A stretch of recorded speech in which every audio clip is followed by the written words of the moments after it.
Welcome to the Force Multiplier for Law Enforcement podcast with your host, Lorenzo Valdivia. This is a place where we discuss different factors that give law enforcement officers the ability to accomplish greater feats and tasks than they would without it.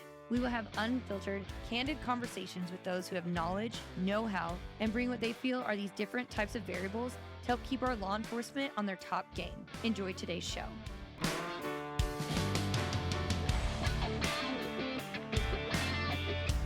Welcome to Force Multiplier for Law Enforcement. I am your host, Lorenzo Valdivia. Today we have with us a good friend of mine, Rex Larson. Rex Larson is a local law enforcement officer. Rex, welcome to the podcast. Hey, thanks for having me here, Lorenzo. Yeah, man. Hey, so Rex has a cool story of some stuff that happened. I don't know. Cool is really the right word, right? But he had a incident that happened in the line of duty, and through his years of law enforcement experience. So, before we get into all that, would you just give me some information about who you are to let the listeners know a little bit about your law enforcement experience and kind of what you do? Well, I got 20 plus years in law enforcement, ranging everything from dispatch to worked in the jail for about 5 years.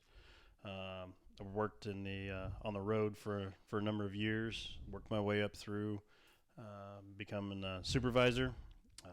I've trained guys to work in jails. I've trained guys to work on the road. I've done a little bit of tactical team stuff, various training in that.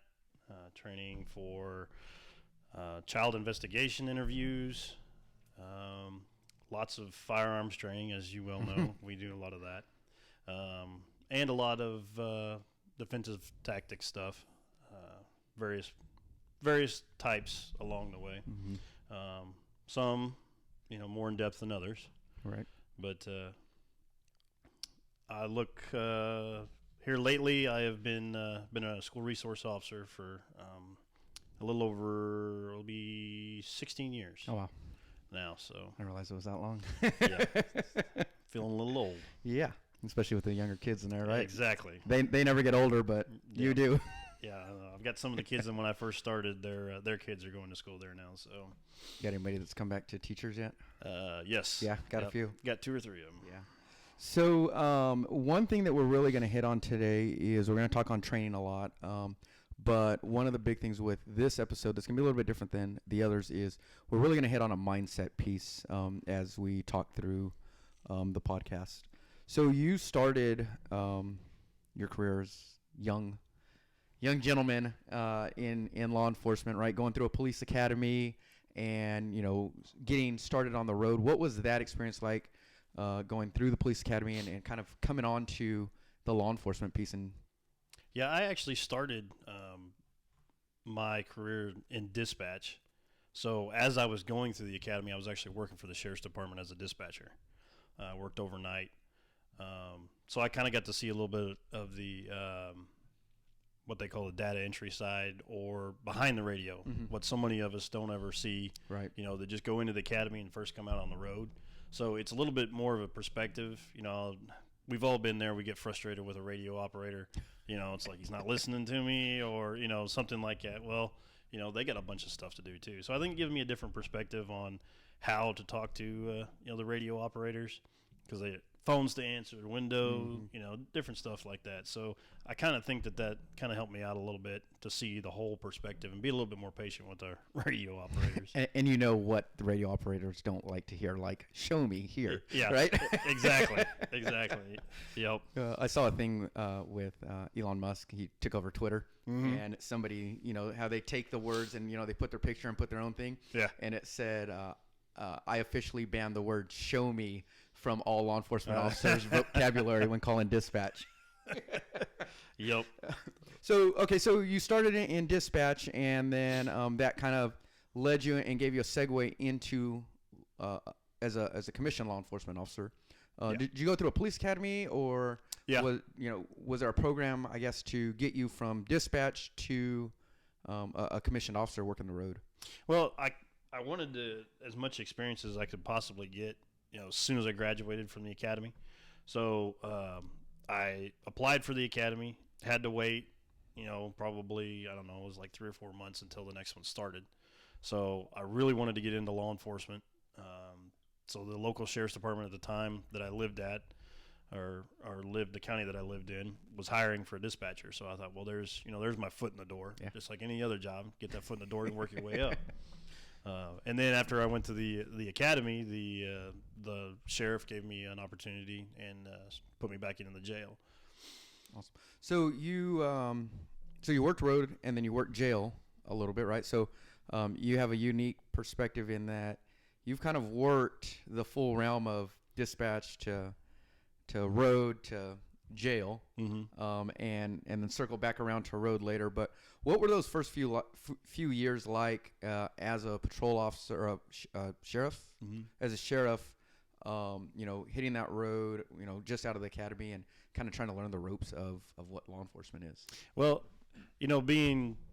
I wasn't originally from that county, so when I started working the road down there, it was, I had to learn where was, each road, right, for one. And here where we live now, each road is, they're put out, the S roads are over here, R roads are over here. Well, when I started working down there, it wasn't that case. You'd have one road with an H that started in the northern part and, another one down in the southern part. So learning the area was a big deal for me. And the other thing too is getting the mindset. My sheriff at that time, he was real big on community policing.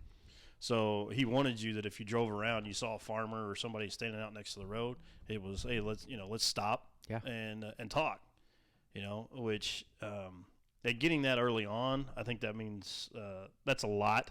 I think to a young deputy, just so that he knows that hey, that badge gives you the authority to do things, but it's really the people that help you out the most, right, as far as getting your information and doing your job a lot. Yeah. But it is kind of frightening getting out there and just you realize I should say very humbling to get out onto the road and realize that your nearest backup could be 40 minutes from you. Right. And that's if you have a city officer that's available. And where I worked, it was a north and south county. They had basically 2 or 3 districts, and we had 3 deputies on for the entire county. And once you get past the middle part of the county, there was only one way in and out. So he could be an hour getting to you. So being able to, your verbal judo, your distance, time and distance, and knowing how to speak to people and knowing how to read people, body language, right, getting all of that down was a huge deal. And if you don't have the mindset to, be patient with people and not to think that you're any better than anybody, right, it could go very bad real quick. Yeah, that's one of the things that I always tell my younger police officers is, hey, I would rather spend 20 minutes talking this guy into handcuffs than fighting with him for 10 seconds. Yeah. Because there's a lot of bad stuff that can happen. And in your situation or your case, it's a long time for people to get back, somebody to get there to help you. Yeah. We've seen that here in the county that I'm in when I was working with the sheriff's department I pulled people over and I knew backup was, 20, 30 minutes away. And that's running code through the county to get to me. So I totally get that piece of it. Now, do you remember, kind of your first calls that you were going on? Officers were, I remember the first traffic stop I went on. I was nervous, and it was just I just pulled somebody over for speeding. It wasn't even anything crazy, but I was like, oh man, I'm doing big boy things now, right? You try to kick back to everything you've learned in the police academy and your FTO and all of that stuff. But do you remember anything, your first calls that you went on, or what those were like? So it's kind of one of those deals, and I've heard most cops talk about you're sitting at a stoplight or a stop sign, and you see the guy run the stop sign, and you're like, man, where's the cop when you need one? Then it's like, oh, I am the cop. So I mean, I had that. There is that, and then there is, everybody's had it when you get pulled over. You're so nervous. You haven't, maybe you sped or you got tail light out or something like that. You're so nervous, you're thumbing through or whatever, trying to get your wallet out, stuff like that. You're just nervous as all get out. Well, it's the same for me. I mean, like you talked about, you doing a first traffic stop, you're just like, am I going to remember to do this? Am I going to remember to, spacing? I'm supposed to ask for this. Am I supposed to ask for that? Inevitably, you forget something. Right. it's like, I forgot to ask for their license. Well, they got to have one of those to go drive. I mean, come on. I got to go back up now. Yeah, so they got to go back up. So, and of course you're thinking, man, they probably think I'm an idiot. Who is this guy? So, but yeah, so there's those. Handling your first domestic. Yeah. You're told all the way through the academy, domestics are one of the most dangerous things that you can be involved in. Mm-hmm. And traffic stops can be too. Yeah. But you're going into somebody's house. You're going into a hostile environment. Yeah. That's the reason you're called there. So to think, well, I have to keep my spacing. I have to be able to, again, I got to remember what I was supposed to do, how I was supposed to do it. And thankfully, when I first got into this, I always heard guys talk about, oh, don't worry about your training will take over. You'll get in the heat of stuff and your training will just take over. But it's kind of like, you ever heard the phrase, you can't practice, perfect practice makes right. Practice makes perfect. Right. Okay, so it's perfect practice makes perfect. Yes. So if you weren't trained correctly, then you won't do the correct things. Mm. So, and what I mean by that is, were you trained to talk harshly to somebody? Were you trained to be more sympathetic? And there's different things, different trainers use different techniques, what's worked for them in the past. When I first started, it was domestic laws weren't in as much as they are now. So there was a lot that you had to do because we didn't have the backup right. of the domestic laws for, arresting someone for domestic violence. You kind of had to pick and choose to figure out who was your assailant and, whether you were going to make them leave, did you have enough to arrest somebody for it? Who knows? And as you know as well as I do, if you don't have a cooperating witness, a lot of times you couldn't get anything. All right. Well, good luck and call us something else happens. Exactly. I mean, what else do you do? So now we're, we got a little bit of experience as a young officer, and now let's talk about your corrections times a little bit. Rolling into corrections. I know for me, corrections it's not for me. I had applied when I got out of the Marine Corps. I went down and applied down here at the federal medical facility down in Springfield, mm-hmm. and went through the hiring process, did my interview, and then came back. And I'm assuming it's where they probably lose most people. I did the walkthrough of the inside, right? And they gave me a warning, like, hey, we're not a hostage place, and we have to tell you all this stuff before you go in. And I was like, yeah, cool, no big deal. And like as we're walking through, they're like, well, you're going to be in here, and you'll be by yourself, locked in here with these 40 guys, and if something happens, it could take some time. And I'm like, all right, let's see what else this is about, right? This is like our bipolar or psychiatric ward. You could be in here sometimes, and these are the people we're dealing with. And I'm like, all right, not feeling this as much as I thought I was. And then they kind of walk me around and they start telling me about some people that they have at that facility that are like headline people that we've seen on news and stuff. And once I left, I was like, I don't think it's for me. I don't want to be locked in with all these people and nobody to help, right? I'd rather be outside and on the road or something. And I ended up withdrawing my application later, but it gave me a whole new level of respect for corrections officers, mm-hmm. Because they're not given enough credit for what they do. Not only at the federal level, but at the city and at the county levels too. They deal with that same type of stuff, and sometimes it's even worse because these are everyday criminals, the ones that are turning around and going in and out of the system all the time. Not the guys that are in there forever. So there's a different mindset on that. So, what was your experience like? How did the road help you for being inside of a county jail? Well, I went from dispatch into a jail. Okay. And then when I switched to agencies, I went back into a jail. Okay. So, but there are differences, the things that did help me. So when I came out of dispatch and went into jail, it teaches you how to talk to people. Like you said, you're in an enclosed area. Sometimes, the guys up front may not ever know. You don't have a radio, or at least we didn't have a radio back then. To get out, it's full of concrete. There wasn't any way to get a radio out of there. So, it's concrete and steel, you can't get a radio in and out of there. So you had to learn how to talk to people again and to calm them down. And the biggest thing that I found that helped me, those guys, they don't do anything but sit around and figure out how to mess with you. Yeah. So going into that, if you expect it, you can have a little fun with the guys, just talking to them or something like that. The more that I treated them like a human being, the easier it got for me. So I think that kind of helped with also dealing out on the road, because if I could treat a person as a human being, even though they probably realize that I'm going to arrest them or remove them from their home or whatever that it is, it helped dealing with them that way, learning that stuff in the jail. And of course, in a jail, you can lock people down. You got different things, but I remember this one I had to deal with. It was a guy from a neighboring county. He was on a change of venue that come down, and a real bad guy, bad guy. And it was the first time that I ever seen that. What they talk about, like a lion in the zoo. His eyes have glazed over, because he's a hunter. He's needs to be out there. Right. He's on the prowl. This guy was like that. He'd sit there and he'd look through the cuff port, when you walk by giving meals, and he'd just stare at you.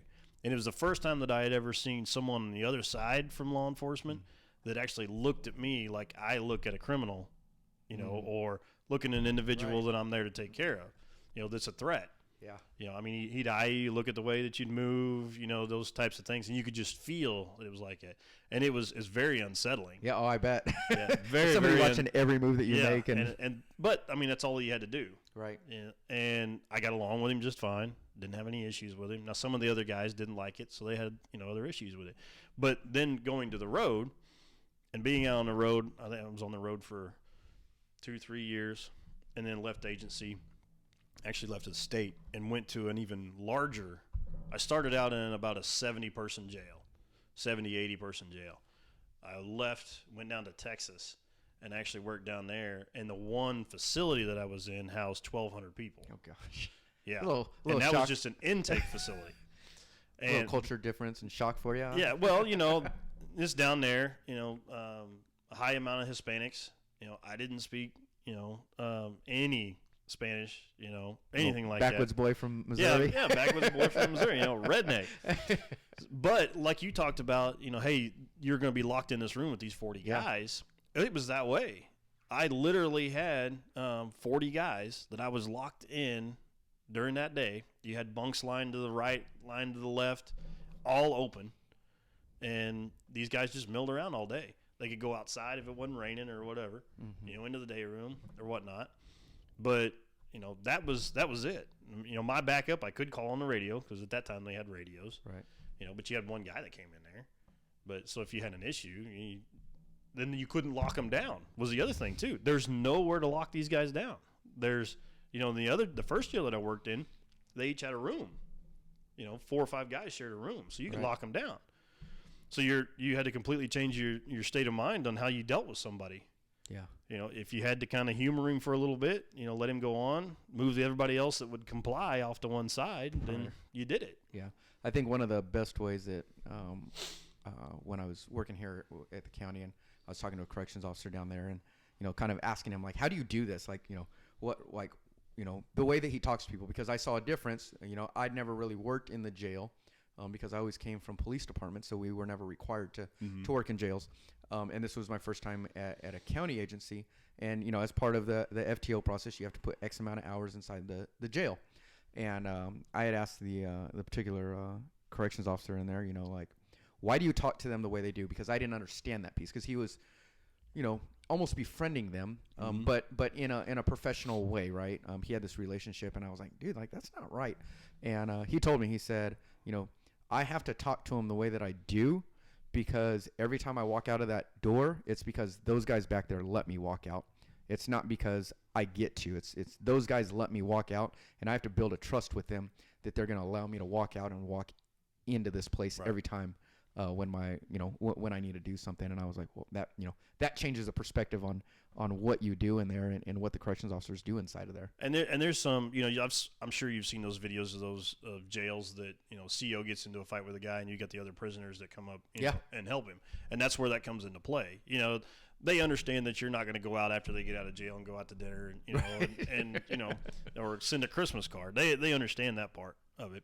But when you're in there, they at least respect you for who you are, as long as you treat them, as a human being, other than just something that's thrown into jail and that, they'll always be a criminal. Right. Whether they agree that they always will be or that they won't. But if you don't treat them like that, one day they may be your backup when you're in there wrestling with a guy. So it does pay off to be respectful to them. Yeah, I've heard some guys inside the jail. I'm like, why'd you fight that cop? And he's like, it's business, man. Like, I was trying to get away. He was trying to keep me here. Yeah, that's it. Like, we're good. Like, as soon as he got me in handcuffs, I was like, hey, he got me, right? Hey, my bad. I apologize, and we move on. Not saying that I agree with it, but that is some of those guys' mindset is that's business to them. It's the way the game's is played. Avoiding it, right? Yeah. So, so I totally get that. So now through all of this, you've learned a lot of stuff and coming up, and then you had the chance to promote among the ranks. In the various departments you were at. What was your time like as a supervisor of law enforcement officers in regards to like training with them? What did you see prior to, and how did you make a change for or help with that? Well, come from this particular agency now that I worked for is a smaller agency. So, it's like smaller agencies succumb to their budgets. Right. So what's the first thing that gets cut? Your training gets cut. So you try to find inventive ways to train people. I was an FTO as a corporal. I was an FTO, and I had to find ways to help. So we were lucky enough that there was an academy close by. So we would take some of the guys down there for their CEUs, and kind of put them in with some of the academy guys, on their traffic stops, stuff like that. But as an FTO, when you went to, let's say, like a domestic or something like that, you would have to have them replay the entire domestic over. Okay, you tell me, was you moving this over here, or you putting yourself between this? Would that made anything better? Would it made it worse? Trying to play those scenarios over, and also, working on traffic stops, going off somewhere, and just, practice, getting out of your car, turn around, look for traffic, these various things. When I first started, there probably was not enough of that. Right. But those are just small things. Now, that was myself. That wasn't anything that the department necessarily put in. Was the department okay with it? Yeah, they were fine with it. It's training. They get the training for their officers, so it's not really costing them. It's not really costing them anything. I'm on duty. It's part of my job. Right. But I've also kind of had the mentality that I need to train this next guy to maybe be the next supervisor for the next one down. Or what if I leave? He or she needs to know how to do this job and to do it effectively, and maybe they can pass something else on to some people. Right. But like I said, when they first started out, there just wasn't. It was here, like for me, when I moved from the agency that I first started at and moved to this agency, I worked dispatch for like 3 days, and then finally one of the supervisors come in and he's like, "Hey, you got a commission here," and he threw me a key. He's like, "The car's out front." I'm like, "Where am I going?" And just. Kind of these deals that just don't get shot, kind of one of those deals, which I find ironic now. Yeah, and we're going to talk about that here in a little bit, right? But yeah, so it was something that I had to, I felt it needed to change, and just talking over with people, as little as something as driving, the way you drive, right, as a law enforcement officer, everybody looks at you, right, the way you talk. It just everybody looks at you. So it was something that really I felt needed to change, and I needed to figure out a way to change it. I instituted some other different things, a little bit more of a sort of, I can't think of the word, but more on me so that I can, tell where the officers, what they're doing. Accountability, that's what I was looking for. More of accountability for each officer. They're filling out sheets and different stuff like that. What training that they may have done, how did they do it, or who did it with them, right? Sort of things.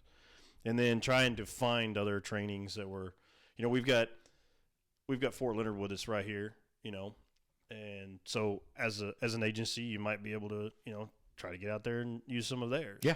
Absolutely. So some of their officers, were reserves. Yeah. So and that's what a lot of people forget is there's so many resources around that people don't take advantage of. Free training is everywhere. You just have to reach out and ask for it or be willing to take advantage of that free training that's running, because there's so many places that don't, right? We've seen that, throughout both of our careers as law enforcement officers of free training, and the department says, hey, nah, we're not going to do that. Like, it's like, it's just going to cost you time. Like, and somewhere down the line, there may have been somewhere that they had to eat crow or, something like that. So they got a little bit of pride involved in it. Yeah. They don't want to take training, so, I mean, there's all kinds of different factors when it comes to that. Absolutely.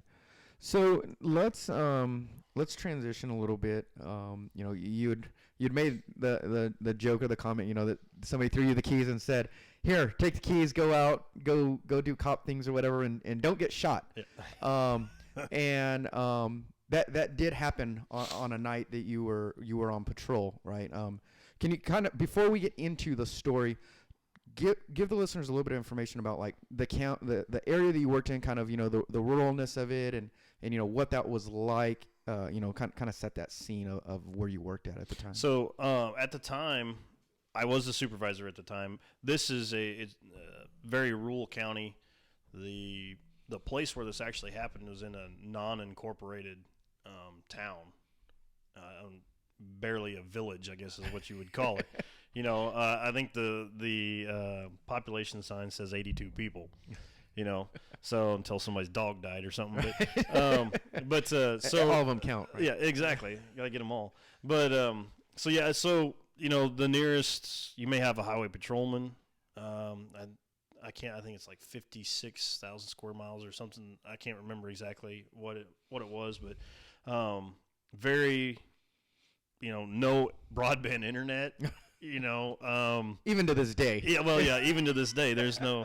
So, we joke about that now, but I mean, that's something that most people, if you live in a major city, like St. Louis right. or something like that, it's like, well, we got broadband. I get 1 gig. That's how I was growing up in California. Yeah. And then I moved out to Missouri, and I was like, what do you mean the fastest internet around here is 25 megabytes a second? Yeah. Like, yeah, exactly. So it's everybody has to ride a school bus. Mm. All kids have to ride a school bus. There's no public transportation. There's no bus stop for you to go catch, go down to the supermarket or nothing right. like that. So it's extremely rare. And you may have a quarter mile between each neighbor. And it's very possible that there may be a cow pasture in between you and them, right. Several fences. And you might be crossing that to get to a house. Yeah, and you might be crossing it to it. You may never see, your neighbor. Right. And it's not because of work. It's just because there's nothing out there. Right. In some areas, there's no cell service.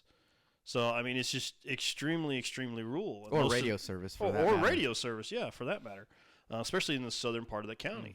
Mm-hmm. Now, there are spots that were, more sparsely populated. Right. I think our biggest town is, like 4,800 people. Right.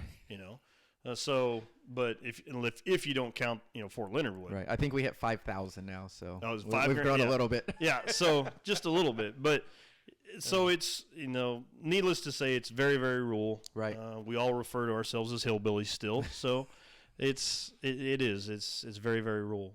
And it's all based off of what holler you live by, right? Yeah, that's exactly right. And for those that don't know, a holler is it's a valley in an area, right? Most people call it a valley or a draw, and out here they're called hollers. It's actually spelled hollow. Yes, but we all call it a holler. So, like Missouri, is it Missouri or is it Missouri? Right? That's right. Nevada or Nevada, right? So we're in a very rural area, a very rural area, and you received a call one night that you were on shift for to respond to an alarm that was going off, correct? Yeah, so I actually took the call.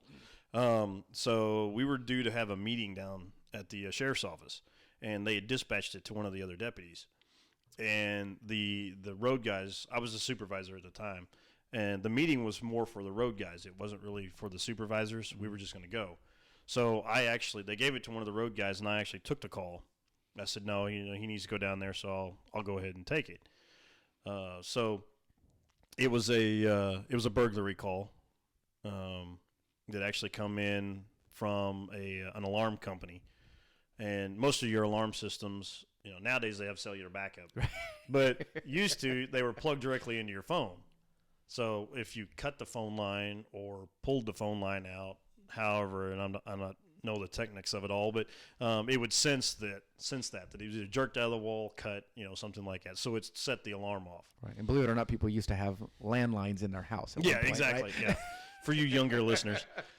But yeah, so we got the call, and I was dispatched to it, and one of the other supervisors was dispatched to it.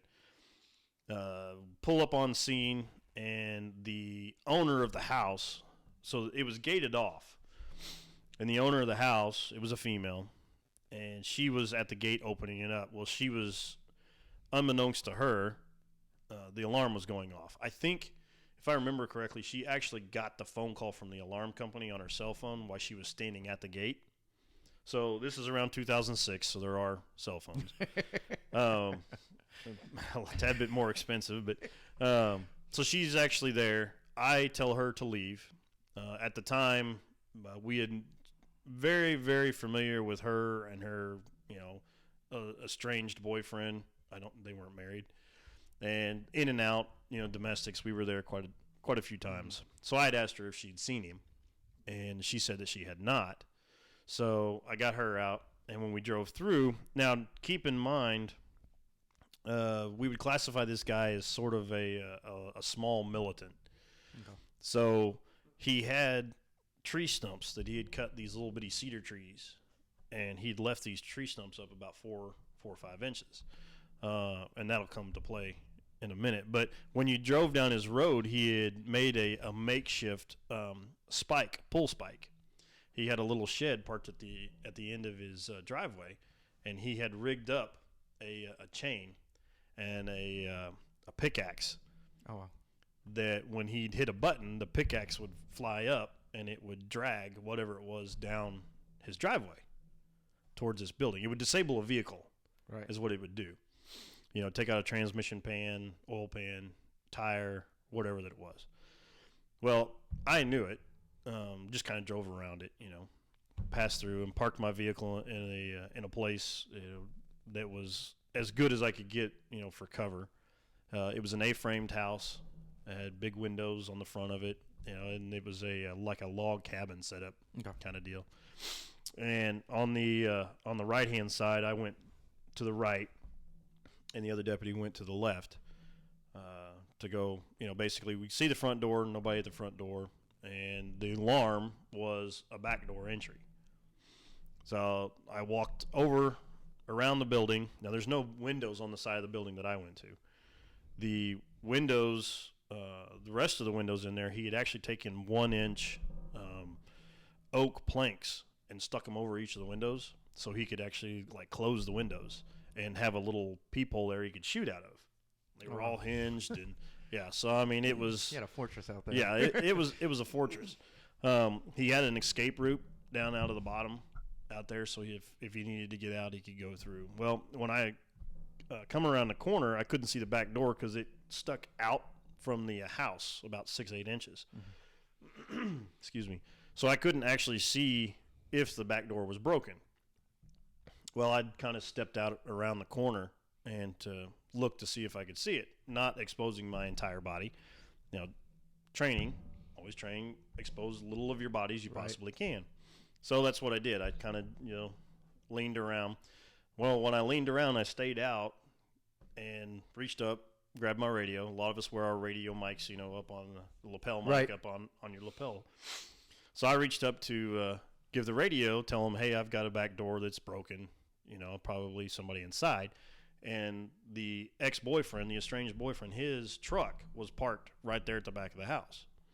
So I was probably, 10 feet from his truck. Mm-hmm. As I look out, I can see that, and as soon as I let off the radio, he's in a window above me, and he shoots through the window with a shotgun, 20-gauge shotgun, and it goes through the window, comes out, and it hits me in the left arm, and basically curls my left arm up. Elbow goes in, and I can't use it. Now, we always talk about, in training that you should have your primary weapon and you should need to have a backup weapon, right? I was always told that your primary is the weapon that you brought so that you could get back to the car to get the one you actually should be taking. So, but anyways, I was always trained to, when you went to like a burglary or anything else like that, you don't know what you're going to expect. So I had my firearm out. It wasn't, pointed on anybody or anything else like that, but it was in my hand pointed down towards the ground in case I did come up against an armed subject. Mm-hmm. Well, when the shot hit me, it created such a shockwave through my body that it caused my right hand. Now, remember, I was hitting the left. Right. It caused my right hand to let go of my primary weapon. So it fell to the ground. Well, there again, training. Remember, I said that the truck was parked right there? Right. So your training is when you're getting shot at, you get behind an engine block, right? Well, the first thing that I see is a truck engine block. Okay, mind goes engine block. Right. If I could think cognitively, if I'd have taken a half step backwards, he couldn't have shot me again. But instead, training took over, and I jumped over the front of the truck to get behind the block. As I jumped over the truck, sprawled out, the second shot hit me underneath the right shoulder. And that's the one that actually penetrated my vest and actually went into my dissected an artery in the right, went next to my heart, and then also deflated my right lung. So as I jumped over, when I jumped over, I can remember my firearms instructor. So I'm hunched down, but I feel like I can't breathe. I didn't realize it, but it was because my lung was collapsed. Right. So I thought that my vest was on too tight. We're all macho cops. We suck that thing in there, right? Right. So I'm trying to loosen my vest. Well, the second shot also hit my right arm, so it also caused both of my hands to just curl up. And I couldn't use either one of them. Couldn't open my hands. I could finally pull my arm out. So I couldn't use either one of my hands. Now, I do wear, when I'm on duty, I do have a secondary firearm on me. Right. And I tried to reach for it, but I couldn't get it. My hand wouldn't open, so I couldn't grab it. I just kind of kept pawing at it. Well, so again, I'm feeling this tight, so I've loosened up my vest, and I'm laying face down.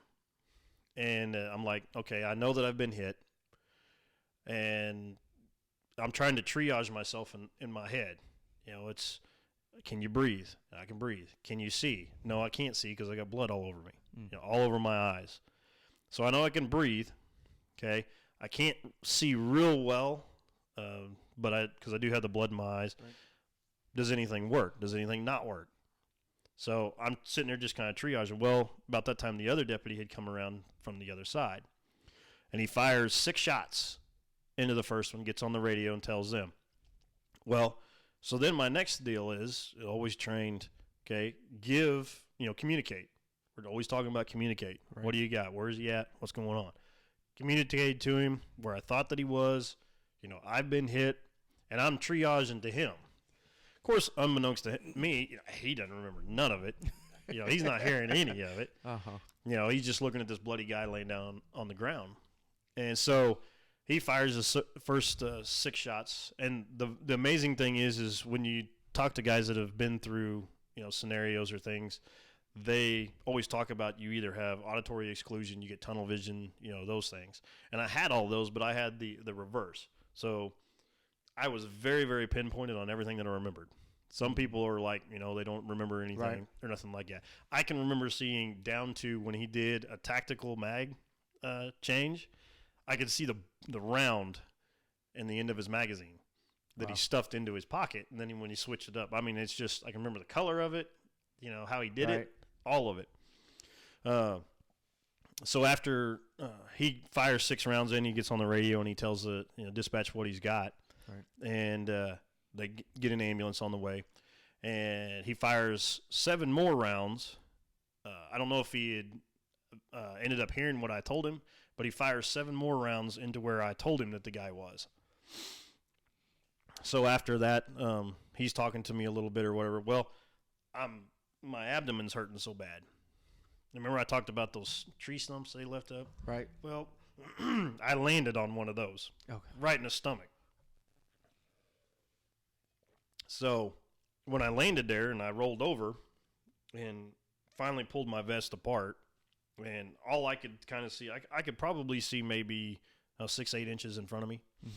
And, everything's kind of blood covered because I wore contacts. So by this time, the blood's gotten on my contacts, so I couldn't see anything. So I'm talking with the other deputy that's there. I see another one of the deputies. The first thing I saw actually was a trooper go by on that road. And I remember yelling, I don't know if anybody else heard it, but I remember yelling, watch out for the spike. And, of course, he comes through, gets through just fine. Never ended up using the spike. He didn't deploy the spike. Right. Had another deputy that come through and actually bulldozed his way through a fence. He had a brush guard on the front of it. He bulldozed his way through Rolla, Missouri, right? That's right, Rolla, Missouri. So he brush guarded through it, and I remember his car was a bright red.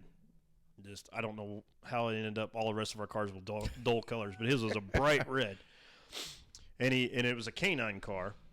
He comes through, and I've known the guy for years. I grew up with him, and so he comes up to me, and for those that don't know, that I have Tourette's, so my eyes constantly blink, or I have a little bit of a twitch, and he said he was scared to death because I didn't twitch the entire time. Well, and I need to back up. When it comes talking about training, when I was sitting there, I had my firearms voice in my head talking about, get your back up against the block, and that no one's ever died from getting shot in the foot. Now, I've not verified that, but at this point, getting shot in the foot was my least of my worries. Right. So I could expose my feet, versus exposing any more, vital organs or anything like that. But that's just another thing that goes through your head that, I didn't necessarily have any control as far as, cognitive thinking. Right. It was just boom, boom, boom, boom. Stuff was just happening. Yeah, it was just happening. So the other deputy comes in, grabs me, and I can walk. I just can't get myself up. By this time, he's gotten there, it's probably been 6-8 minutes since the actual shooting took place. And so the adrenaline's still kind of there, but I'm starting to feel some stuff. And he had actually thrown me in the back of his car. And we'd had range, I think, a couple days before. So his ammo cans were rolling around in this canine car. There's no seats in a canine car. It's just a flat floor. So that every time he did a bump or something, an ammo can was hitting me in the side. So insult to injury, right? Right. But so he had backed me out and got me in to the ambulance to where they could triage me there and stick me in the ambulance, and then took me out to Fort Leonard Wood. Yeah. So let's go back to when you're first getting there and you peek around, because I think it's important for listeners to understand is you were shot with a shotgun, but it was at a close distance. At least that first round was, right? 3 feet. Right. And so we're looking at about 3 feet. You later on found out what type of rounds that he had in that shotgun. And what were those? They were 3-inch mags that he had in it. Okay. That he had loaded. Right. So I don't know exactly how many rounds or how many pellets or BBs that were in them. From my X-rays, I can count 200 pellets that are still in me. Today. Just by looking, today. Right. Just by looking at the X-rays. Right. So we had the first shot that was received was at about 3 feet, and then that second one, how far were we? That one. It was anywhere from I think they said anywhere from 6 to 13 feet. So we're still relatively close, right? And we say that for how tight the shot was still coming out. So I've seen the X-rays. The listeners aren't going to be able to really see those X-rays, so to say, unless they go to your page. And we'll talk about your social media page and all of that stuff towards the end of the podcast. So when you're in this moment, right, you just got shot twice. You jump over this hood of this vehicle, and you're back there. And you talk about, training kicking in and back there. And, one of the things I always tell people is, you kind of referred to it of training kicks in. And sometimes that training isn't always good training that Right. kicks in, right? Did you experience any of that? Like, you know, like, man, I wish I wouldn't have trained myself that way to be able to do something a little bit different. Well, I personally think where I started out in law enforcement, the training down there was probably the best that you could get at this. And I still think it's some of the best training that you can get. And there may be guys out there that don't, but these guys that I trained with, he trained, LA SWAT or trained with LA SWAT, different Dallas. They went to competitions and everything. So the training I feel as though was probably one of the most top notch. Awesome. I'm not going to say that I was perfect in execution, Right. but as far as what I should have done and how I should have done it, I was really surprised because, when you're going through it, you're like, I'm never going to remember this. Right. Which is why they have you do it over and over and over and over, the muscle memory. Mm-hmm.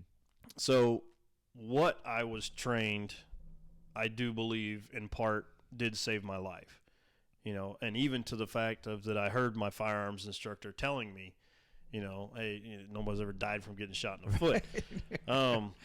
But so I don't think, necessarily looking at my tactics, I don't think that there was anything that I would necessarily, that I thought that was bad. Mm-hmm.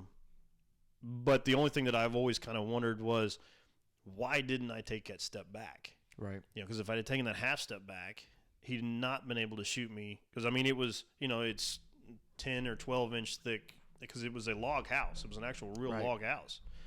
He wouldn't have been able to shoot through that. So if I had taken that back, he wouldn't have shot me the second time. So I think that kind of relates into, I always wondered why I couldn't go back, but it relates to the fact that your training absolutely takes over. You didn't second guess what you did. You went, I'm hit. I need to get behind that thing and just moved. Yeah, and so it's I kind of relate a little bit of humor into it because us cops, we got kind of terrible. Right. But anyways, so I always thought, not that I ever thought that I wanted to get shot, but I always thought that if I ever got shot, that there'd be a bunch of expletives, right?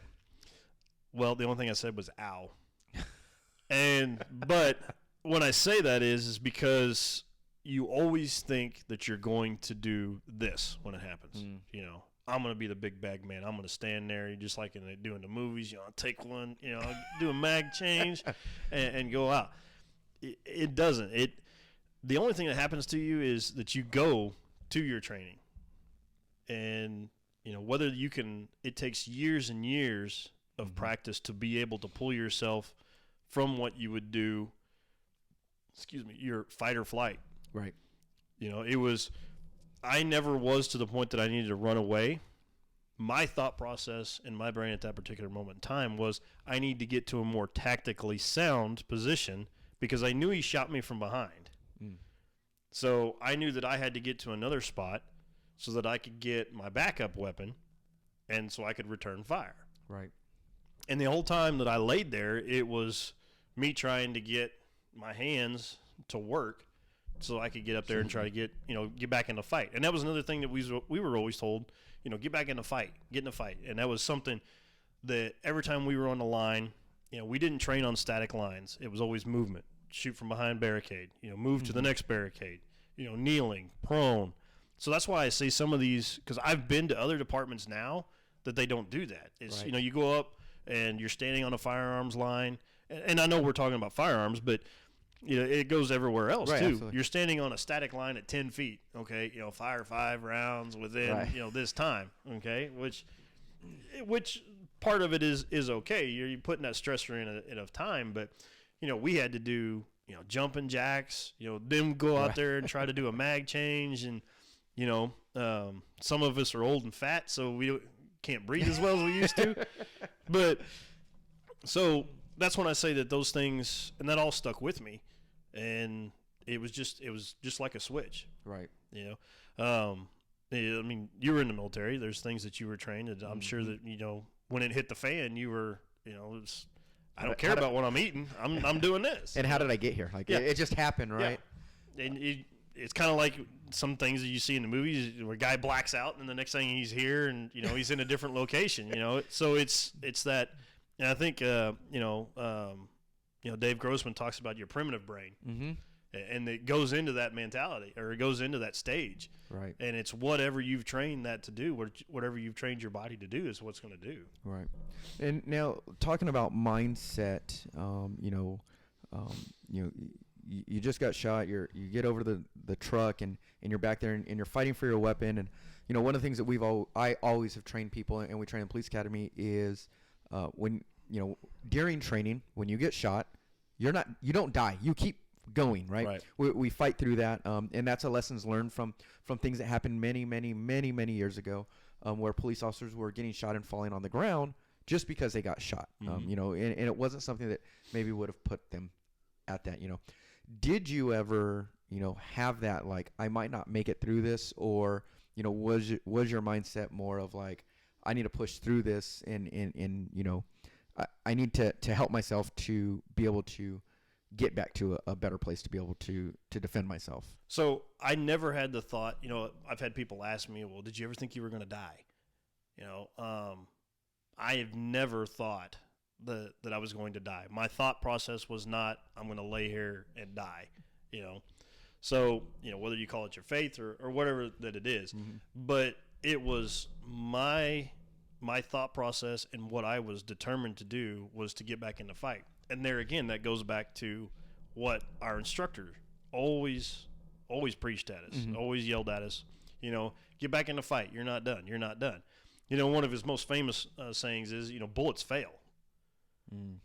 So that's why, in training, we always tell, officers, if you need to, if you have to take care of a subject with deadly force, it's you stop the subject, okay? But, a bullet fails. Don't just trust that you're going to, pull out, shoot one round and it's going to be over, like in the old Westerns or something like that. Because, they do. They fail. Right. And it's the same thing when you treat, when I talk to people about self-defense, home self-defense or something like that. Bullets fail. Yeah.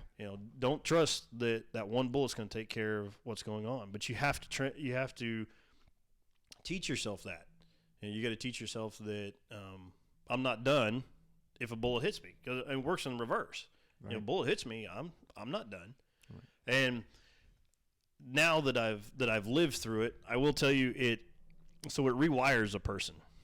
Well, I think now I can't speak to military, and I'm sure that it's probably a lot like that, but being in some sort of combat. But for me, going into, could I ever survive it? Well, now it's completely different. I know I can survive it. I've been there. I've done that. My mindset always was, I'm going to go home. So at the end of the day, now it's my wife and kids, but at the end of the day, I'm going to go home. I've got a nice pizza waiting in the fridge for me, but because I was single at the time, right. So I didn't. I was dating my wife now, but get it right, because she's going to hear this. Yeah, so. I know she is. Yeah, I love you, honey. But no, so I never thought once that I'm done. It was always, I got to get back in the fight. You got to get back, and it was actually so bad that if you talk to the medic, I wouldn't shut up about giving me my gun.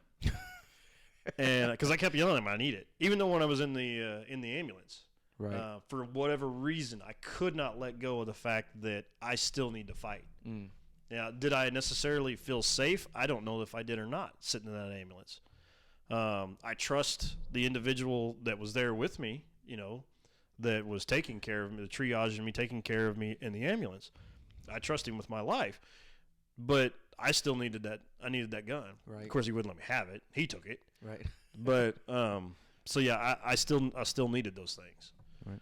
So you never hit a mindset of like, this is it. I'm gonna, I'm No. gonna accept what happened, and you had that mindset of survivability. Right? Yeah. And that's what we try to push on police officers is that survivability piece, because just like like you said earlier, rounds fail. I remember a good friend of mine. He was special forces. I believe he was Green Beret, if I remember right. and we were going through a SWAT course with him. Mm-hmm. And that's one of the things he told us. He said, guys, understand that when you put rounds on somebody, they're not going to stop necessarily. He said, I remember being in combat and putting rounds on people, and they were swatting at them like they were bees, hitting them and still running, because their body hasn't accepted death. Yeah. And until that does, then, they can fail, and they will fail. So, I think that goes back to what you were saying. Now, somebody's coming in. You've had a couple deputies, state troopers roll through, and they've helped you out. Provided some immediate first aid and pulled you out of the danger zone, if we will, right? That off the X, and they got you, out to a safer area. You're waiting for an ambulance. Do you remember any of that? And waiting for that ambulance or that ambulance ride down to the hospital to receive care? So I actually, a good friend of mine was actually working dispatch at. So to explain to the listeners, we have two separate dispatches. We've got our emergency 911 dispatch, and then we've got the Sheriff's Department dispatch. Mm-hmm. So 911 would handle all the ambulances in some of the cities, and then the Sheriff's Department did the deputies. So the 911 center could listen to our traffic on air. So my good buddy knew I was on shift, so he had sat down, and he always turned up the sheriff's channel. Some of the dispatchers didn't listen to it, or whatever. And there's nothing necessarily wrong with that. They got their stuff to listen to. But he always listened to it. Well, he happened to sit down 2 minutes before it actually happened. Oh, wow. So he heard the other deputy that was with me call out that I was down. He had shots fired, officer down. So he already had the ambulance going. Nobody asked for it. He knew exactly where I was and had the ambulance coming. So by the time that third deputy had got there, put me in his car and backed out, the ambulance was waiting. So I got in there. They do a quick run, medic, all those medics that listen out there, brush over, see where you got, wounds, bullet wounds, where you're bleeding, stuff like that. Stuck a backboard under me and then hauled me into the ambulance and then took me off. And I can remember my arms hurt real bad. Of course, I've been shot. Right. So I had to keep them at a certain angle or they would just excruciating. Which was up. It couldn't be just downside. Right. It had to be up. And we say excruciating. You had just been shot twice with a shotgun, and we're. So I always I've had younger deputies or younger officers ask me, "What's it like? What's it like to get shot?" Well, so imagine getting hit with a 2x4, being stung by about 1,000 bees that are on fire, and you're close. For me, anyways. Right. And it's an intense heat.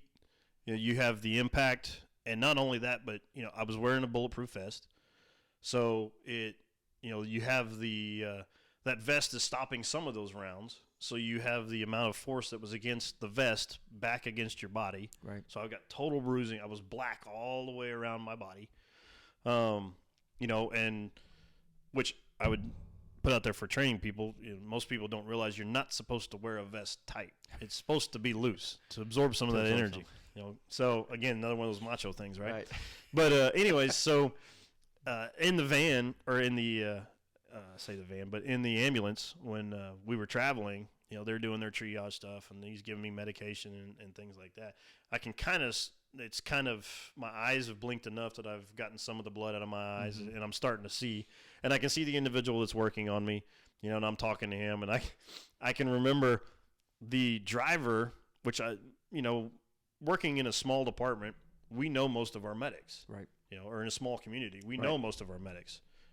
Sometimes I may even grew up with them. So the guy that was driving knew me, so he was nervous. The other medics that are working with me, they were nervous. Right. It's one of our own. Mm-hmm. So they're kind of freaking out just as much as everybody else is. So the guy that was working on me actually had to tell the driver, he's like, just slow, take it easy, slow down, because he's going around curves. Trying to get you he's there. trying to get me there. Right. And I can remember the radio traffic because there's, as far as I'm concerned, there's no better place to go for trauma than a military hospital. Mm-hmm. I mean, that's what they deal with, right? So he's calling, and I can remember radio traffic telling the gate. At the time it was the West Gate, that we're coming through. So, make a path. We're not stopping. We're going. Okay, so they let us through, and I remember getting to General Leonard Wood Hospital, and them coming out, putting me on a gurney. And at this time, the morphine and everything that they'd given me in the ambulance, it started really kick in. That warm and fuzzy feeling. Mm-hmm. For those of you that's ever had morphine, but that warm and fuzzy feeling that it was just kind of, it was starting to take the pain away just a little bit. And if you can't tell, I'm a little bit of a jokester about it. But so when I got there, there was a nurse that I can remember. I remember her very vividly. I don't know what her name is. Never saw her, but she sounded like she was literally all over the room, all over the time. Mm-hmm. And I'm laying on the gurney there in the emergency room, and the nurse, I hear her like off to the right, then all of a sudden I hear her off to the left, and I hear her behind me, I hear her, in front of me, off to my, upper right, and she's just all the time asking me questions, which I thought was very good, because even in their portion of it, their training, there was probably 6 or 8 people that were in that room, but they had the mindset, and their training was that one person needed to ask the questions. Don't confuse them. So it's kind of the same thing for us when we show up on a scene. You need one person that's controlling the scene. Right. Like you're doing a felony car stop or something like that. Mm-hmm. And you got to have that one person that controls the scene. Everybody else is your backup. They're doing their job. Right. So that's what she was doing. But I remember she come up to me and got real close to my ear, and she's like, we need your permission to put in a chest tube. And so I'm sitting there and I'm thinking, why do you need a chest tube? What? You didn't understand the extent of I didn't know what was going on at this point. And at this point, I'm lively enough. And again, at no point during this did I ever think that I was going to die or that I was ever capable of dying. Now, looking back at some of the injuries that I sustained, it was, I very well could have. Right. Say if the ambulance hadn't got there when it did, there was other complications and things like that. But she asked me this, and I'm like, I guess I had this confused look on my face, and she's like, I need to put a tube in your chest to relieve the pressure, because I had a deflated lung, so it negative vacuum. Right. So I said, yeah, that's fine. Well, so the doctor comes over to me and he tells me, hey, I'm going to put this chest tube in. And so he does this little deal, and I look over at him, and I said, hey, doc, do I get dinner and a movie first? And I say all this because if you let yourself get the mindset that I'm laying here on this emergency room and I've been shot, that I'm done. If you get that, you won't fight through something. Right. Whether it's, and it can be anything. It can be fighting that guy on the side of the road. It can be going to, a domestic and having to fight off 2 people. And anybody that's done a domestic knows that when you go, if it's the guy, has hit the girl's hit the guy, when as soon as you go after the one or the other one's coming after you from behind. Yeah. So, you got to fight both of them. Yeah. But so if you allow yourself to succumb to, I guess, self-pity or, I'm done, you've got to keep that mindset that you're always going to survive. And I believe that even if, you're in a bad way, your body, if you have that sheer will, that you want to live, I really honestly think, to me, that, you can pull through that. Right. Give yourself enough time. No, not on your own. It's not like you go out there, take one to the chest and be like, I'm fine. Right. But you have that mindset that you're going to stay alive, to have somebody, get you to where you need to go and help you out. And I think it was you that you had told me about somebody that had the Widowmaker heart attack, and the guy survived about it, right? I think it was an old Vietnam vet, if I remember right. And he pushed through it and got himself help, if I remember the story right, and that the doctors told him that the only reason he lived was because of his sheer will to survive that. Yep. He had 100%. People don't live that. Yeah, he had 100% blockage on what they refer to as the Widowmaker, artery, I guess. And I don't know the exact terminology, but he literally walked across the parking lot or his driveway to his buddy that was sitting there, and he's like, I felt like it had just been shot. Is what he told him. And the guy's like, no, you're having a heart attack. And I talked to the guy that you were referring to a little while after that, and he said, I literally looked around because I thought somebody shot me. Wow. Now, he had lived through Vietnam, and he, I'm sure that he had purple. I don't know what all that he won, but, he's had part of his leg, messed up. When he always took his shirt off to mow the lawn, he had bullet holes all in him. He'd been through some stuff. And that same guy actually came up to me and shook my hand. And he said, "Welcome to the club." But not a club you really want to be welcomed into, but not exactly. Yeah. But it's that he had that mindset. I'm not dying today, and you can't tell me I'm going to die today. Right. So you looked at the doctor when he's getting ready to put this chest tube in, and you said, I get dinner and a movie first, and let's continue on with what happened. Obviously there's going to be a point where you don't remember stuff for a little while, but where are we at in this now, and what's going through your mind, and obviously it's a joking matter, right? Yeah. So. I look at the doctor and I ask him, for dinner and movie, and I don't get any, So I'm like, well, this is a tough crowd. And so it's, you talk about the mindset of whether or not, I'm going to survive this or whatever. For me, when lying there, it was, I never thought about that, well, I'd been shot. Is this going to work when I'm done? Mm-hmm. That comes later. Right then and there, it was, I'm not dead, so I'm still alive. And until, God tells me different, I'm still alive. Right. So I'm going to fight through this, and I'm going to do what I need to do. So I remember he put the chest tube in there, and then there was a detective that came in, and the girl, that nurse, I think of her as like a sprite, because, she was just all over the place, literally. And so she come in and took my contacts out of my eyes and put them in a case. And I'll never will forget that. I don't know why she put them in a case. They're blood covered. I don't know why they're putting them in a case. But anyways, gives them to this deputy. And, of course, he's asking me, or detective, is there somebody that you need to contact? So I'm sitting there and I'm trying to think. And my wife now, my girlfriend at the time, I told her, well, you need to get a hold of her. And then, my mom and, my sister. Because my dad at the time, he lived in Texas. Mm-hmm. But so they got a hold of all of those, and that was pretty well. After that, I passed out because he gave me some more pain medicine afterwards because they were trying to do some other stuff, get me cleared up. But the next thing that I remember is my wife and I attend church pretty regularly, very regularly. And so as I'm being wheeled out to the helicopter, my pastor's standing there. And I can hear him, talking.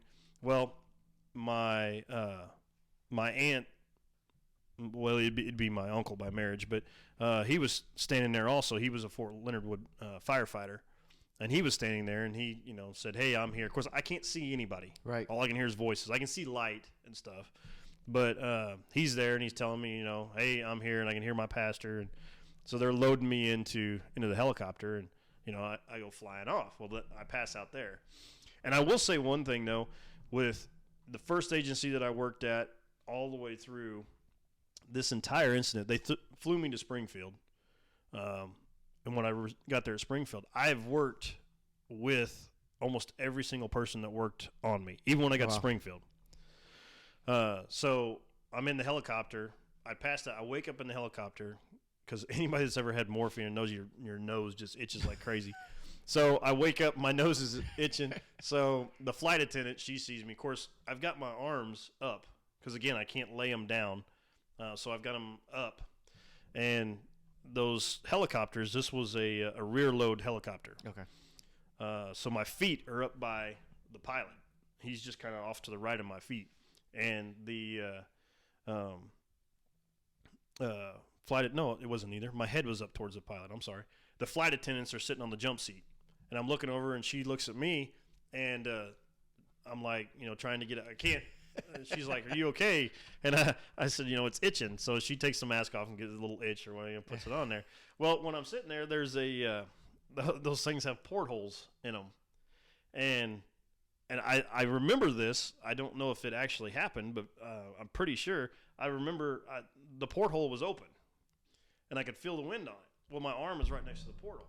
So you know how those little kids, they stick their hands out the deal and they do like a little Right. wave thing as the wind goes through or whatever. So I've got enough, I'm doing that as it goes through. Well, I see the pilot look over and he just shakes his head, and I pass back out. The next thing I remember is we landed in Springfield, and the doors open, and the flight nurse, or the nurse, the ER nurse that come out and picked me up, I'd worked with him down in the previous agency. So he's like, hey, this is so-and-so. Do you remember me? And I'm like, oh, yeah. Then I pass back out. And the next thing I remember is waking up in the it must have been a triage room or something.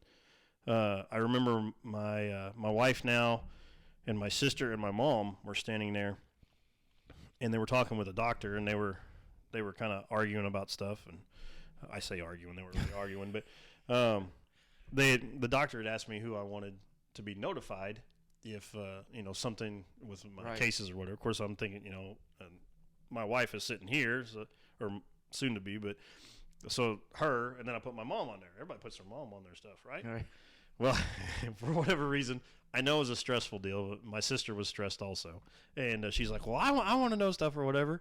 And so she kind of, and I looked at all of them. I said, "Look, I'm the one laying here with a bunch of holes in me, and you guys are arguing about who's going to be able to find out what's going on." Of course, then I passed back out, and then the next thing I remember is I'm being wheeled into, because I have all these pellets in me. I'm being wheeled into another, I think it's an OR.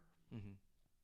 And the doctor looks at me and he goes, "Oh, he's awake." And he said, "We need your permission to do this procedure." I don't remember what the procedure was called. And he explained to me what was going on. But basically, it was a procedure to find out if I had any holes in my esophagus.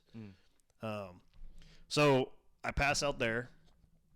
The next thing that I remember, because the incident was actually still ongoing, which I didn't know. By this time, I've probably lost 24 hours, or no, I've probably lost 6 hours of my time, sorry. Because the incident is actually still active. They thought they had a barricaded subject for about 12 hours. Right. They didn't know where he was, couldn't get him on the phone. Turns out that he had turned the shotgun on himself after he had shot me, so he was dead. But they didn't know. They found the escape route, all this stuff, so he could have fled, the whole deal. So anyways, I wake up in the only place that Springfield Hospital had that was under lock and key was the NICU. So I wake up and there's Finding Nemo all over around the top of the room, and there's my wife to be over here, and my dad is sitting off to my right. And so I didn't even know that my dad knew. So he's sitting there and he's kind of shaking me to get me awake, just to see if I'm still, because I could tell it scared him, pretty good. And of course he's shaking my arm at the time. I remember I woke up because it was in pain, but and I had one of those tubes down my nose, to keep your stomach settled or whatever, which I never thought that worked. Well, during that deal, it was the only time that I ever had it, but it didn't work for me. So I kept trying to tell the nurse to get it pulled out. Well, they finally took it out or whatever. But the oddest thing to me, the most surreal thing, when I'm sitting there, I look up and they have the TV on, and it's the camera crew has an extended shot, and there sits my patrol car. Oh gosh. Which is still running, by the way, because we don't shut our cars off when we get out. My patrol car is sitting there, and I'm sitting there, and it's like deputy shot during burglary or something like that was the caption. And I remember looking at it, and I'm like, that's me. And it's kind of a, I don't want to say out-of-body experience type deal, but it's kind of a weird thing to look at the TV and think, well, that's what's going on. That was me. I was a part of that, or that's about me. And it's different from when you get, like you win this big prize or something like that, and the TV crew comes in and, hey, Mom, I'm going to be on TV tonight at 10. It's a whole different deal. This isn't something you go, Mom, I'm going to be on TV tonight. Yeah, exactly.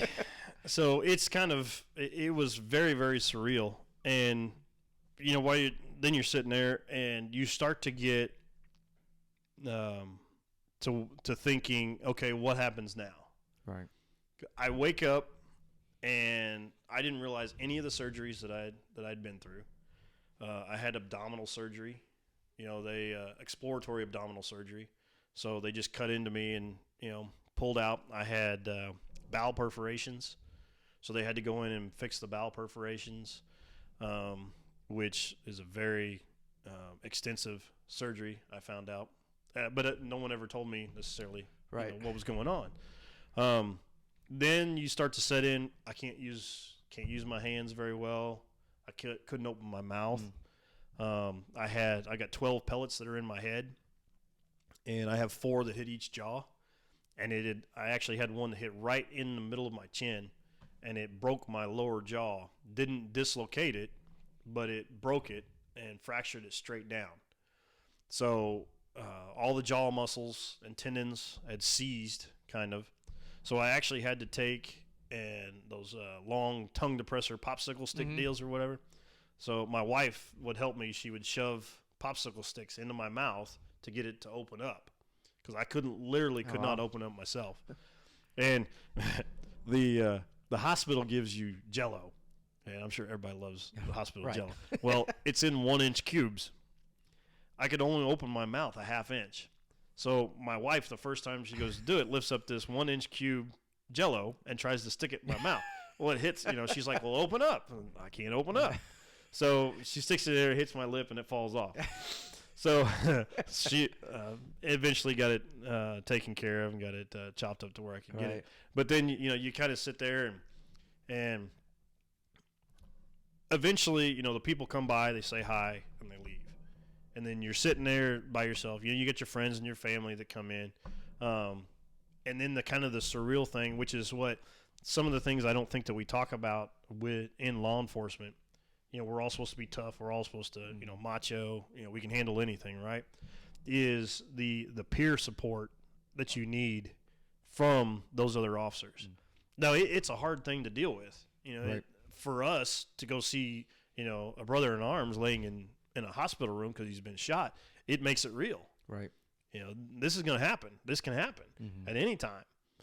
So then you start to think of, well, we haven't trained enough. Then, well, I don't know what would I do in this situation.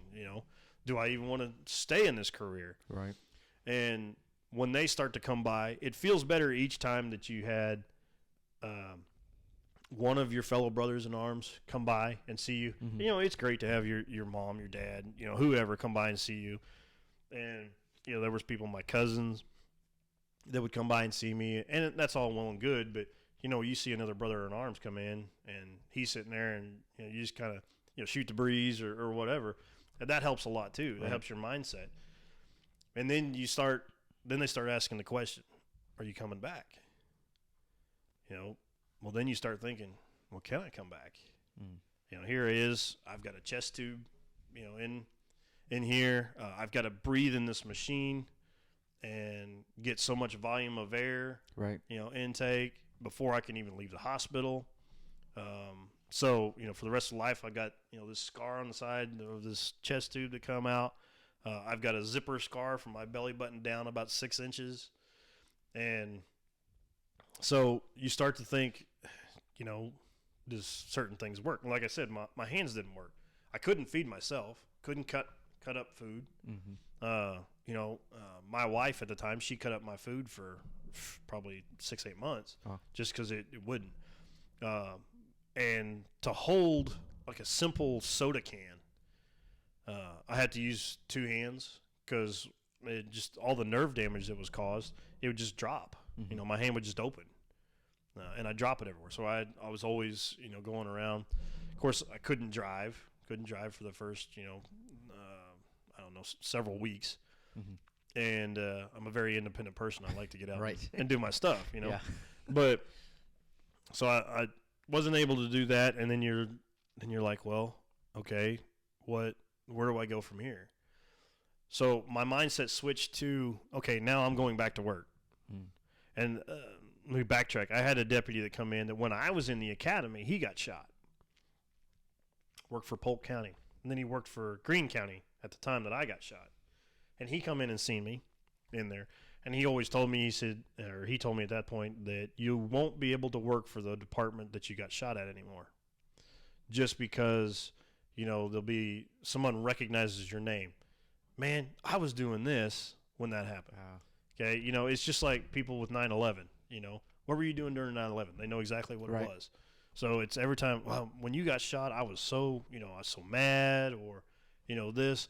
So it's almost like you have to relive it every time you talk to somebody. It's a constant, reliving. And, right. When we talked about doing this, this podcast, my wife actually asked me, do you, how do you talk about that? Because sometimes she has a hard time talking about it. And for me, each time I do talk about it, it's a little bit easier. It gets a little easier to deal with it. But at the same time, I also, once I got back to work, I told myself that I would do anything and everything that I could to give that mindset, give that, that insight to these officers to make it better so that they can, they have an idea what it's going to be like and what kind of trauma that they're going to have to deal with. Yeah, because I remember when I was starting up the podcast and, I talked to you about doing the podcast and coming on. I remember that was one of the things that I had actually asked my wife. I said, like, do you think Rex would be comfortable coming on and talking about this, right? Because, I didn't know exactly your comfort level with talking about this. And when I brought it up to you, your response was like, yeah, absolutely. Like, I definitely want to share my story with other people. So now you're, we're in the situation where, and, you have friends and family coming in and you're in the hospital. What was that recovery process like for you? Because you did eventually go back into law enforcement, after a time of healing and being able to recover your body. But what was that time like? And you say that, you had this mind shift of like, I'm got to get better to get back to work. How was that journey, if you will, like? So it kind of went, I knew I had to go back. So again, let's go back to, I'm a hillbilly, a redneck, right? So you get kicked off the horse, you got to get right back on. Right. All right. Or we can associate it to riding a bike. Fall off the bike, you got to get right back on the bike. Otherwise, you'll never do it again. So I just knew that I had to go back and do what I did. Of course, for me, law enforcement is a way of life. I'm just, I'm one of those guys that, I'm not badge heavy by any means, but it's, I'm not a cop, 8 hours a day. Right. And I'm a cop 24/7. But anyway, so the mindset moving back was, okay, it was a whole obstacle, whether it was getting my hands to work, or getting to where, my stomach didn't hurt, or, my breathing was right, or worrying about, because I had the one pellet that's in my neck that actually dissected an artery and pinched off a nerve. We thought about having that removed. And I had a doctor look at it, and he told me that, there's a 50-50 shot if I remove that pellet that your right arm goes limp, or you wouldn't have anything. Right. So there's that. Do we have it removed or whatever? Was it going to move? I don't know if it'll ever move. There's a chance I can't have an MRI, for a couple of reasons, but I can't have an MRI because, it's lead, and everybody knows that lead's not magnetic, but it does vibrate with a high amount of, if that magnet is going around and around, it's enough that it'll make that vibrate. Oh. So with it vibrating like that, it could heat up and it could burst the artery, and I could bleed out in, 5 minutes. But the bad thing is, you wouldn't know. Right. Because it's not an exposed wound. It's all internal. So you live with that, and then you live with the deal, you talk to a doctor is like, my strength is limited. My arm movement, my shoulder movement is all limited. To me, it was, okay, I'm going to get all through this, and I will be back to work. Even if I only have to go back to work one day, I will go back to work. The getting there, when I finally got there and got back to work, now I will be the first to tell you that I was stupid about getting back to work. And I'll also tell you, though, that I don't think that our you got your insurance, your workman's comp or whatever. Mm-hmm. Of course, anybody that's ever dealt with workman's comp is like, well, you need to go back to work. You got to go back to work. They won't pay you. Stop paying. Yeah, and stop paying. So with me, I wanted to go back and get back as quick as I finally could to say, because that was, to me, that made it over. Right. Or I thought that it would make it over. But I got back, then you start doing things. Well, then, pellets get in the way of doing things. As of today, I've had 14 different procedures to either remove foreign objects, repair nerves, or move nerves, pinch nerves and different things like that. So there's always that, and there was always that obstacle. And at some point, you try to think, is this even worth it? But to me, that it is. Right. Like I said, it's a way of life for me. And my mindset was never that I will ever stop being a cop. Right. Whether it's a school resource officer or what it is. I have people all the time tell me, well, that's a little safer job. It's like, well, you pay attention to the news lately. Right. But it's a different kind of mindset. Mm-hmm. So now you go from your car stops to your domestics, and not to say that domestics don't happen at schools, because right. they do, but now you go to little Johnny could be your next school shooter.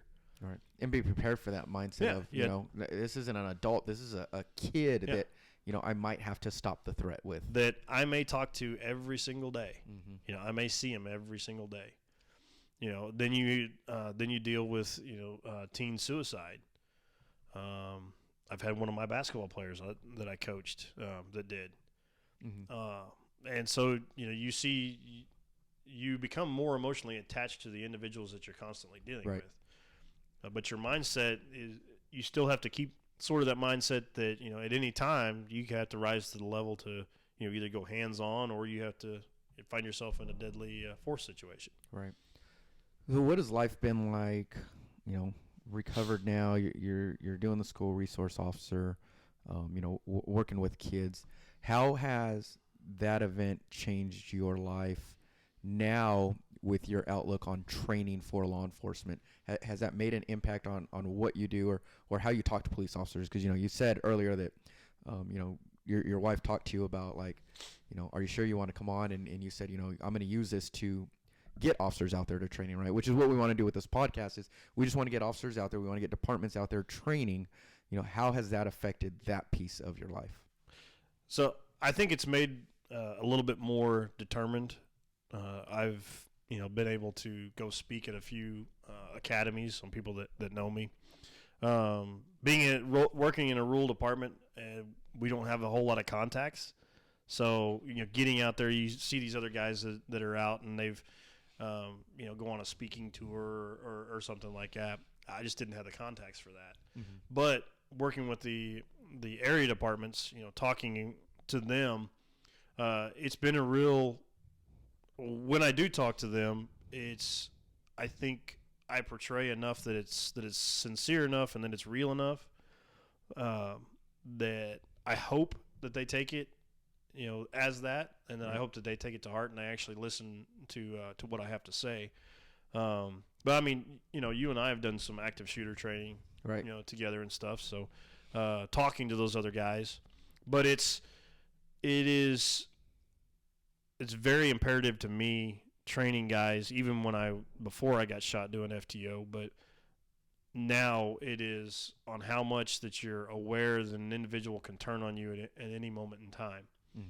Work on your, not only defensive tactics, but work on your situational awareness. I teach, kids at school all the time, be aware of what's going on around you. Right. We see people all the time walking through Walmart parking lot and their face is stuck in a cell phone, they're just typing away.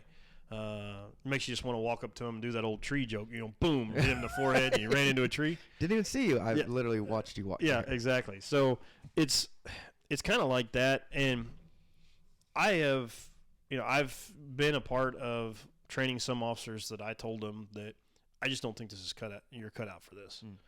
You know, and it's not necessarily that they're a bad person, that, you know, they couldn't necessarily, you know, handle, you know, what's happening, but it's just, you have those people that just never can grasp that mindset of what you need, how you need to do.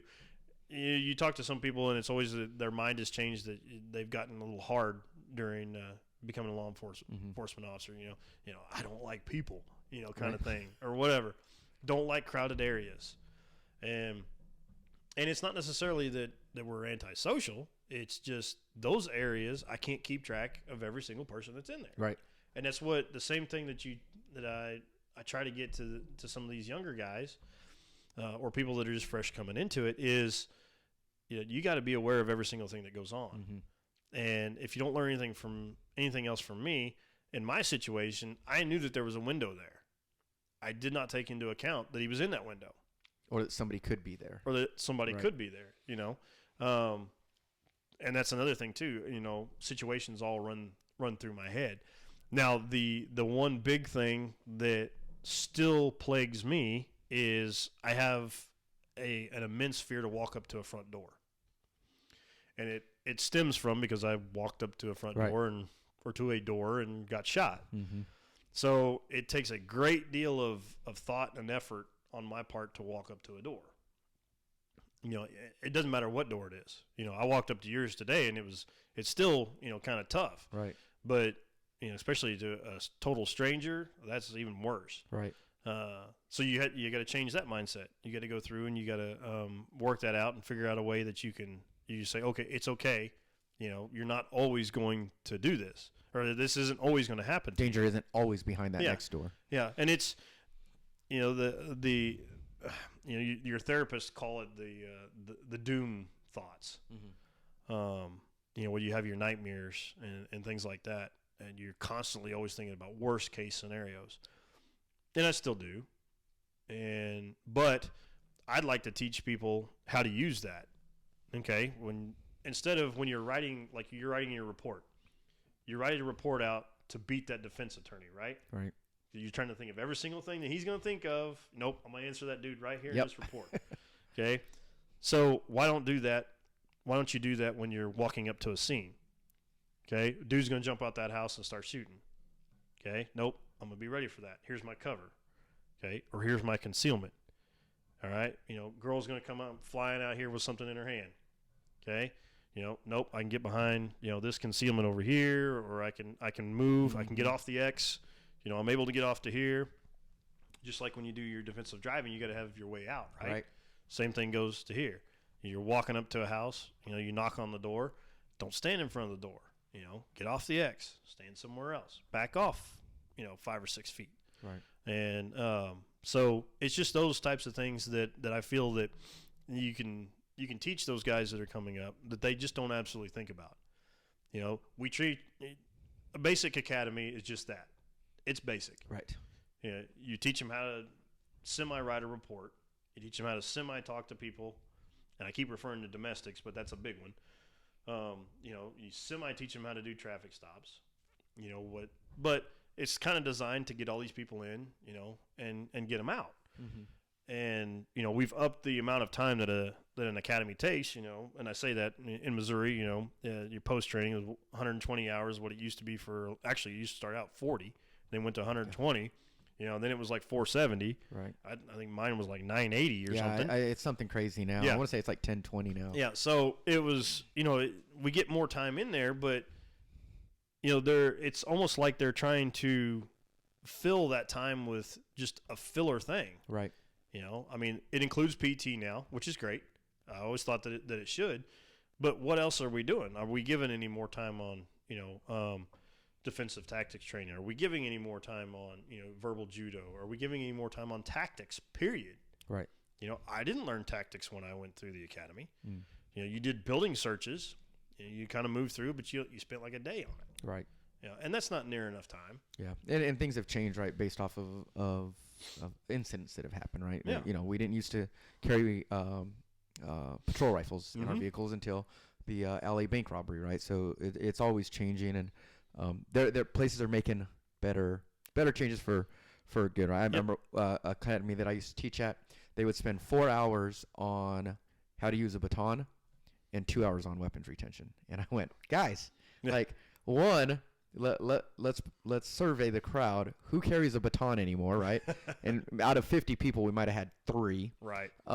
And how many may need to retain that weapon, right? That's a big thing. Let's switch those roles around, and we did, right? So, we've seen that piece of it. But as in law enforcement, we're always behind the curve, right? Yeah. Because we always go off of, we need to change our tactics because of this incident. Right. We got to change it because this person did that. Or, the bad guys are getting bigger and better weapons. The LA bank robbery. Just those different things. But the biggest thing that I also think is sometimes we get complacent. We have a short memory when it comes to certain things. And, we'd always like to say that, we'll always remember that. Right.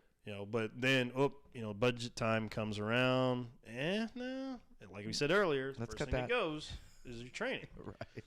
Which is probably one of the most important things that you need to do. It is the most important thing that you need to do.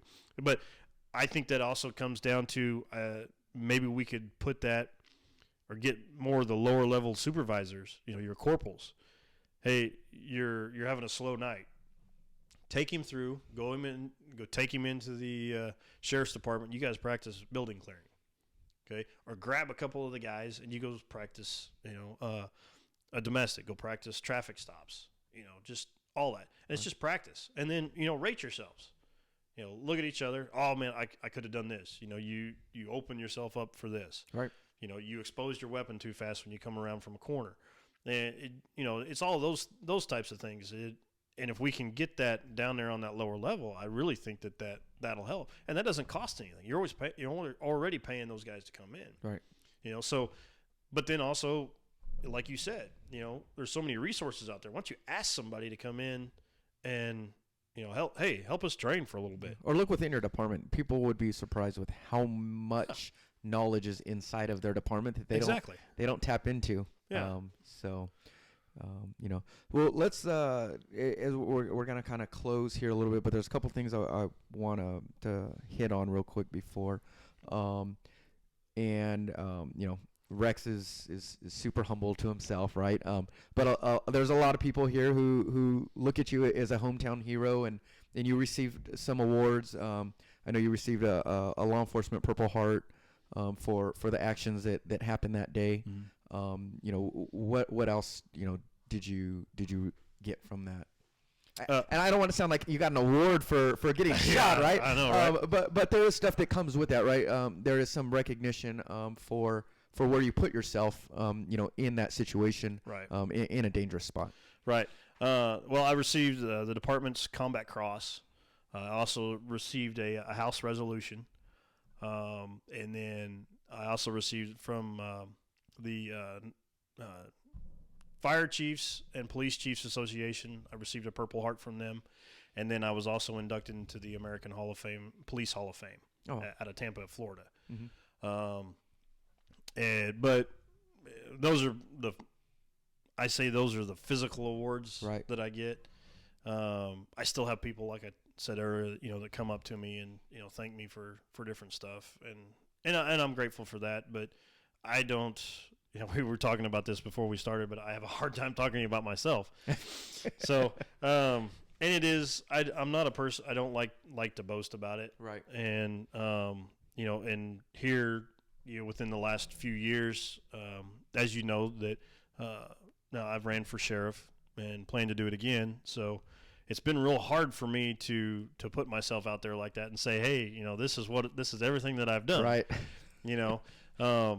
But I don't want to say it's getting a little easier. It sounds conceited, but yeah. So those are the awards that I've got. I've been published in a few papers. And then I've also done some things for the school around here.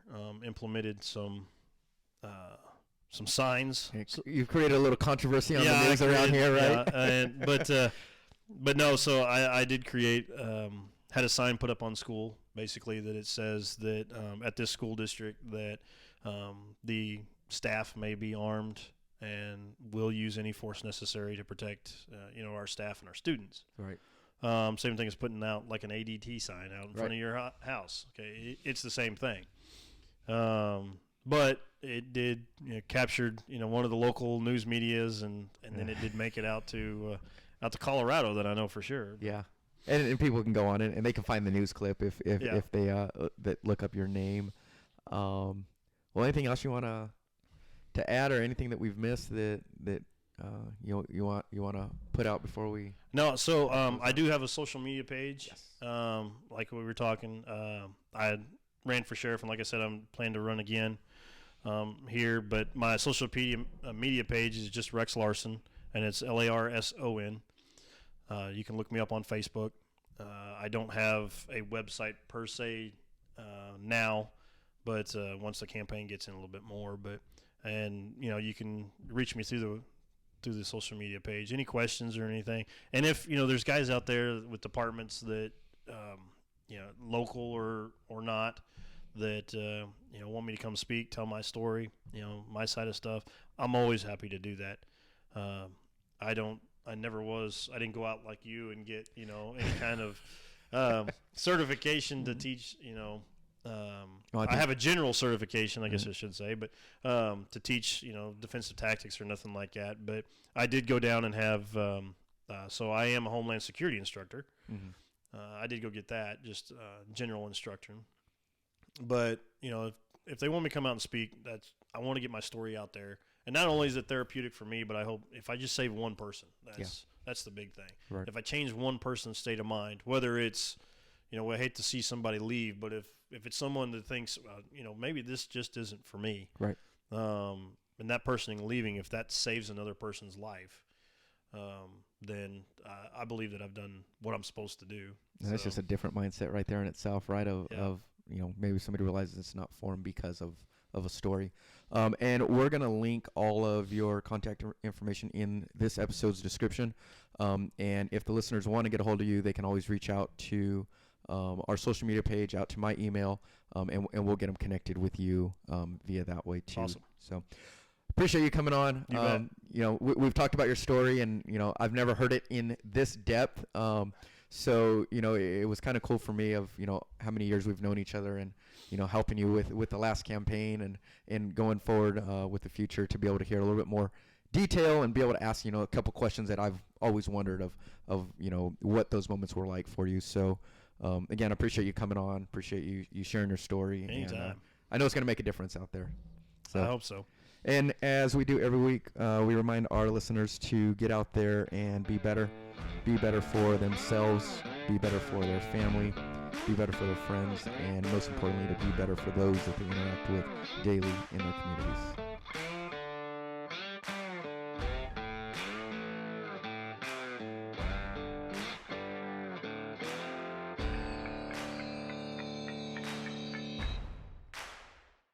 That's it for this week's episode. We hope you enjoyed it. If you did, be sure to subscribe and share with a friend so you never miss an episode of Force Multiplier for Law Enforcement. Another way that can help us grow and reach more listeners and agencies is by leaving us a review. They are read, and the feedback is taken on how to make this podcast even better to reach our community and different law enforcement agencies.